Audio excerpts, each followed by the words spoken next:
Hey everybody, it's January 22nd, and as you can see, my winter tomato experiment has come to an abrupt halt. My tomatoes were all killed yesterday.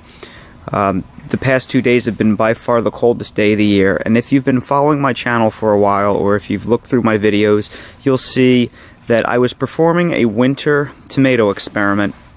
I wanted to see how long I could keep tomato plants alive in North Carolina, and to see if it was possible to keep them alive all winter long.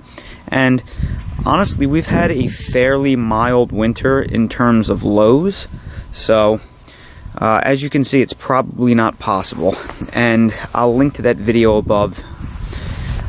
Basically what I was doing was I was coating the cages in Christmas lights incandescent style to keep them warmer, and covering them in a frost blanket to hold into the heat.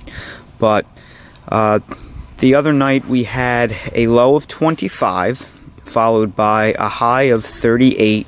It was below freezing for the overwhelming majority of the day. And then last night we had a low of 19, and we didn't get above freezing until around lunchtime today. And if you see this, my pepper is actually doing great.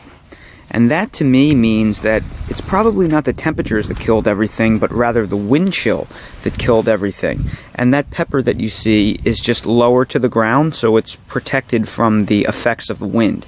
Our wind chill was something like 12 degrees, and we had really gusty 25-mile-an-hour winds.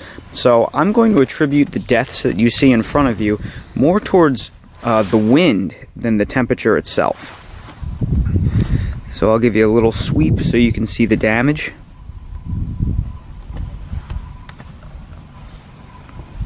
And these were all different kinds of plants.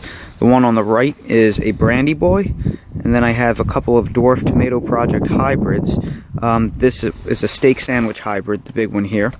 This is, I want to say, a Rosella Purple, and this one, no, this was the Rosella Purple.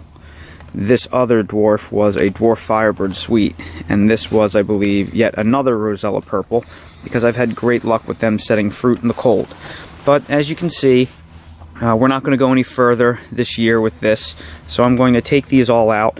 I will take the pepper, I will leave the pepper in its place and see how long I can keep it alive. I'm going to take the lights down because it's just not worth protecting, and I'm going to use the old throw a flower pot on top of it method and see if that'll allow me to keep it alive. But if I lose it, it's no big deal.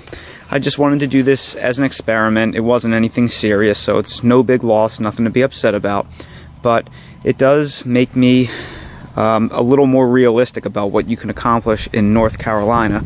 This is by no means a warm winter climate. If you've been following along with my videos recently, you'll know that I put in a few raised garden beds, and they're all filled up and ready to go. I'll be starting my cold weather crops, lettuce, kale, root vegetables, radishes, really soon. So if you haven't already, please subscribe to the channel and follow along, and that'll be a whole lot more fun, and it'll be a lot more good news than what you see right here. So thank you again for watching. I hope you have a great rest of your day, and we'll see you again next time.